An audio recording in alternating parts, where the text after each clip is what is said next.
গুৱাহাটীৰ এখন প্ৰতিবাদী সভাত আমাৰ গুৱাহাটীৰ যিসকল জ্যেষ্ঠ সাংবাদিকসকলে অংশগ্ৰহণ কৰিছিলে আৰু প্ৰতিবাদী সভাত সাংবাদিকৰ যিখিনি কৰ্তব্য সেইখিনি পালন কৰিবলৈ গৈছিলে। তেওঁলোকে প্ৰতিবাদী সভাৰ ফুটেজ সংগ্ৰহ কৰিব গৈছিলে। কিন্তু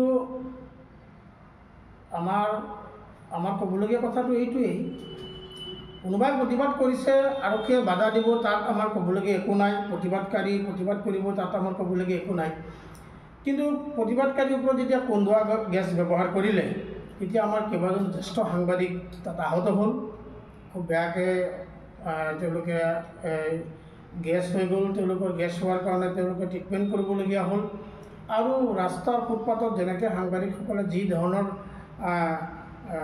এইটো গেছৰ কাৰণে কন্দুৱা গেছ পোৱাৰ পিছত যিখিনি পৰিস্থিতি আৰু পৰিৱেশ হ'ল, ইয়াৰ কাৰণে আমি তীব্ৰ প্ৰতিবাদ কৰিছোঁ।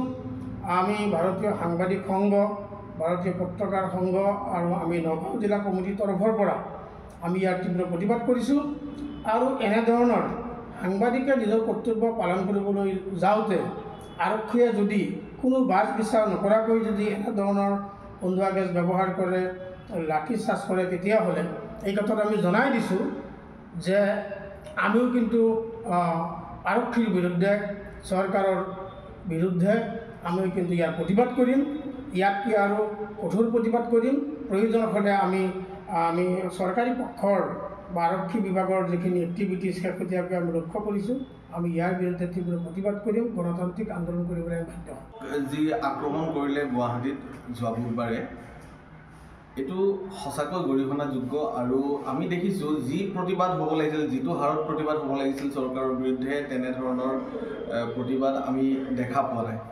বহু মিডিয়া হাউচ মনে মনে আছে, নিৰাপদ দূৰত্বত অৱস্থান লৈছে।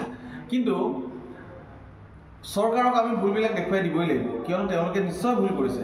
কৰ্তব্যৰত সাংবাদিকে তাত কি হৈছে এই গোটেই বস্তুখিনি উপস্থাপন কৰিবৰ বাবে গৈছিল। কিন্তু তাৰপিছত যদি এনেদৰে কন্দুৱা গেছ নিক্ষেপ কৰে, সাংবাদিকক দেখি খুব বেয়া লাগিছে, বুকু চটফটাই গৈছে। কিয়নো আমিও একেটা হেৰিয়াৰে লোক, একেটা প্ৰফেশ্যনৰে লোক, আৰু মুখৰ ভাষা ওলোৱা নাই। প্ৰতিবাদ মানে আমি সেইকাৰণে প্ৰতিবাদত বহিছোঁ, কিয়নো ইয়াৰ এটা সুবিচাৰ আমাক লাগে। আৰু চৰকাৰখনে ইয়াক লৈ এটা মন্তব্য প্ৰকাশ কৰিব লাগে যে কি হৈছিল আচলতে ঘটনাটো। তেওঁলোকে কৈছে ন্যায়িক তদন্ত দিম বুলি কৈছে। আজি মুখ্যমন্ত্ৰী হিমন্ত বিশ্ব শৰ্মাই কৈছে যে উক্ত ঘটনাৰ এক ন্যায়িক তদন্ত হ'ব, কিন্তু সাংবাদিকসকলৰ কথা তেওঁ কিন্তু কোৱা নাই।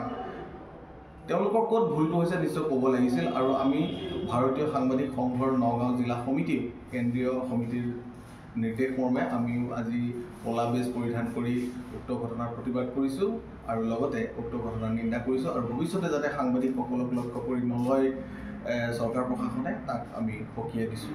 যিকোনো খবৰৰ বাবে যোগাযোগ কৰক 7099017330 লগতে 7099017110 নম্বৰত।